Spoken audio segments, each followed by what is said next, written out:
Okay, we have one. It's not so much coming from North Korea, but a North Korean defector. She's saying that going to Columbia University reminded her of the oppressive regime, saying she felt forced to think the way they want you to think. Yeah, she was saying that uh, even North Korea isn't as crazy as this.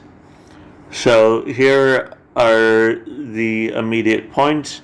Yeonmi Park, 27, escaped from North Korea at the age of 13 and is now a U.S. citizen. In 2016, she transferred to Columbia University and said the experience was jarring. She told Fox News culture of the political correctness reminded her of living under the Kim regime.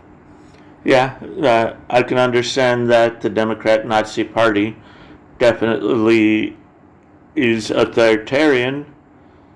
So, a North Korean defector has told Fox News that she fears for the future of the United Socialist States of America after attending Columbia University, where she said the atmosphere reminded her of her days under the oppressive Kim regime.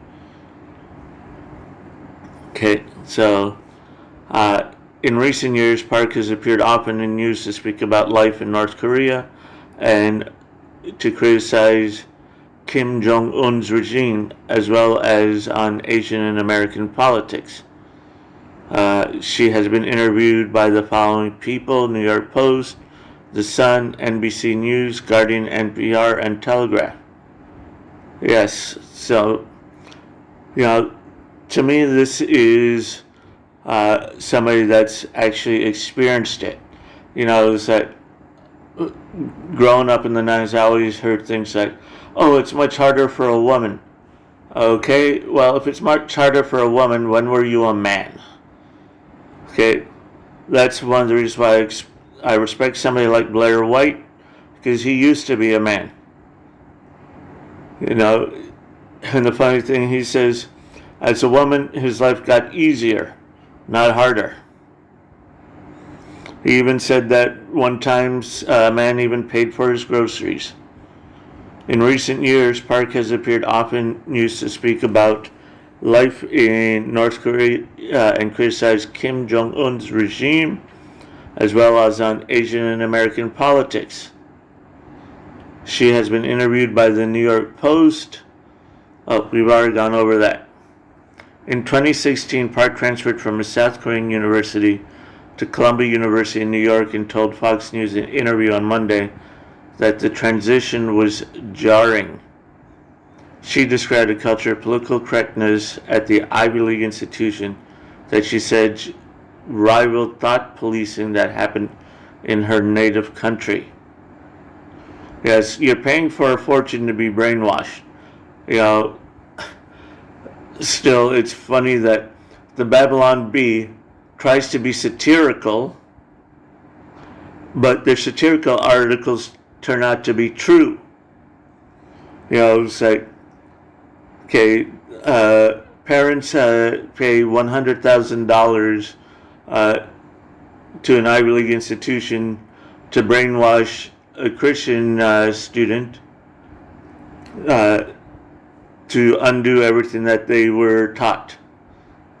Well, I realized, wow, this is insane. I thought America was different. But I saw so many similarities to what I saw in North Korea that I started worrying. She should start worrying. She's saying that she likes Jane Austen. Sorry, Edna Ferber is a much better author than Jane Austen because her male characters are fleshed out based on reality. She does history a lot better than Jane Austen. Okay. I said I love these books. I thought it was a good thing, Park said. Then she said, did you know those writers had a colonial mindset? They were racist and bigots and subconsciously brainwashing you. No. They weren't brainwashing you. They were trying to show you what the times were like at the time. Huckleberry Finn, I thought it was funny that I went to a Christian school And a colleague of mine went to a public school, and I was more well read than her due to the fact that the books weren't banned in my Christian school. Park said she also found it bizarre that professors asked students what their pronouns were. Well, in case you're wondering what my pronoun is, it is he who must be obeyed. Okay. So, yeah, and English is her third language. I learned it as an adult. Okay. Yeah. Look, you're probably a lot better speaker than some of the people inside the inner South. Okay, even North Korea is not this nuts. North Korea is pretty crazy, but not this crazy, she added.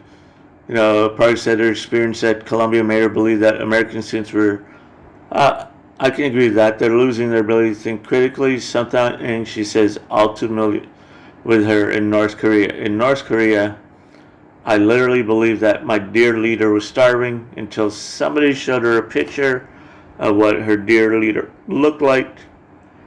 And boy, was he fat. And she learned to think critically. She learned to go off and find the answers for herself.